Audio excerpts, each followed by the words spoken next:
Hello my dear friend, you are again welcome in my YouTube channel. देखिए, आज के video lecture में हम बात करने वाले हैं कि मैथ को कैसे स्मार्टली पढ़ा जा सकता है।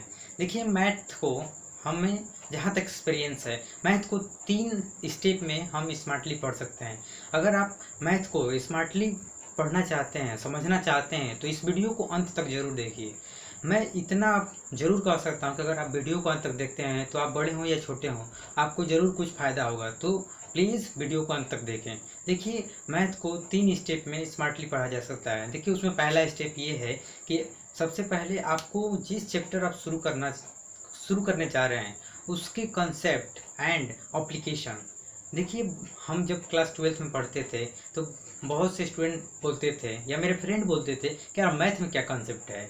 तो देखिए, मैं आपको बताना चाहता हूँ, अगर आप मैथ को स्मार्टली पढ़ना चाहते हैं और टाइम को मैनेज करना चाहते हैं, तो मैथ के जो चैप्टर शुरू होता है तो फर्स्ट पेज में जो लिखा होता है, एनसीईआरटी हो या कोई भी साइड बुक हो, जो फर्स्ट पेज में इंट्रोडक्शन लिखा होता है चैप्टर का, फॉर एग्जांपल एनीथिंग मैट्रिक्स हो या वेक्टर हो, आपको उसके इंट्रोडक्शन को पहले समझना होगा कि इसका इंट्रोडक्शन में क्या है, इसका एप्लीकेशन क्या है। अगर हम वेक्टर पढ़ते हैं तो उसका एप्लीकेशन क्या है, हम मैट्रिक्स पढ़ते हैं तो उसका एप्लीकेशन क्या है। तो कंसेप्ट उसका और एप्लीकेशन समझना होगा।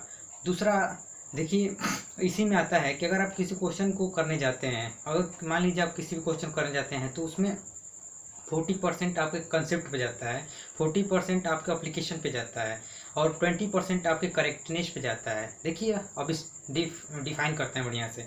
तो 40% कंसेप्ट, यानी आपने जो क्वेश्चन पढ़ा है, तो आपको क्या इसमें कंसेप्ट नज़र आ रहा है कि किस कंसेप्ट से हम इसे जल्दी से कर सकते हैं। दूसरा आता है एप्लीकेशन। यहाँ एप्लीकेशन से मतलब है कि आप किस फार्मूले को कितनी जल्दी आपके माइंड में आता है और किस फार्मूले को यूज करते हैं। और 20% आपके स्किल पे आता है कि आपने कितना करेक्टनेस कर रहे हैं, कितनी जल्दी से क्वेश्चन को कर रहे हैं। तो ये पहला स्टेप हो गया, कंसेप्ट एंड एप्लीकेशन। सबसे पहले बहुत जरूरी है, अगर आप किसी भी मैथ के क्वेश्चन या किसी भी अन्य सब्जेक्ट में आप क्वेश्चन करना चाहते हैं, तो पहला स्टेप ये होना चाहिए। दूसरा सब्जेक्ट ये होना चाहिए कि आप जिस भी टॉपिक पे क्वेश्चन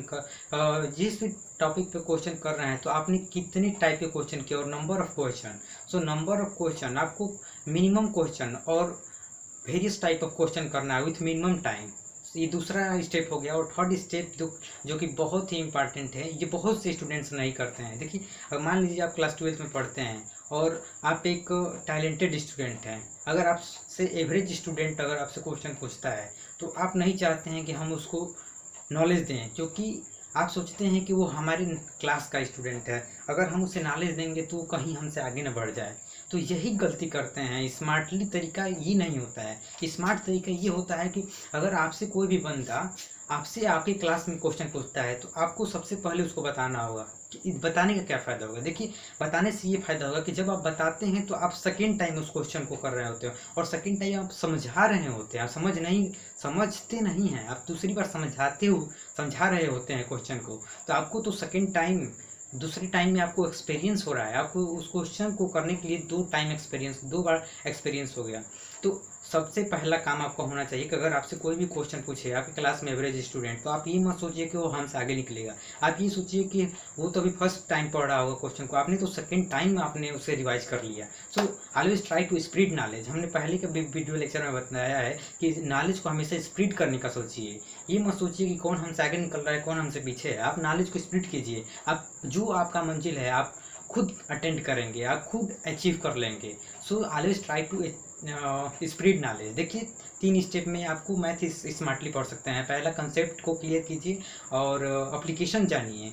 दूसरा, number of question on any topic, कितने प्रकार के क्वेश्चन और कितने कम से कम समय में आपने क्वेश्चन किया। और तीसरा, हमेशा नॉलेज को स्प्रेड करना सीखिए। देखिए, अगर वीडियो ये अच्छा लगा तो प्लीज़ लाइक कीजिए, शेयर कीजिए। देखिए, हम उस वीडियो में कहे थे और इस वीडियो में कहेंगे कि अगर हम बोलते हैं कि अगर आप वीडियो को शेयर कीजिए, सब्सक्राइब कीजिए, तो ये आप कर सकते हैं। लेकिन अगर हमने सब्सक्राइब के लिए बोला तो आप नहीं करेंगे। लेकिन अगर आपको वीडियो अच्छा लगेगा तो आप ज़रूर सब्सक्राइब करेंगे, मुझे कहना नहीं पड़ेगा। आप बेल आइकन ज़रूर दबाएंगे फर्स्ट नोटिफिकेशन पाने के लिए। सो प्लीज़ वीडियो को शेयर कीजिए ताकि अधिक से अधिक बच्चे समझ सकें कि मैथ को कैसे स्मार्टली पढ़ा जा सकता है और कम से कम समय में। So thank you. My name is Neeraj Verma. Thank you.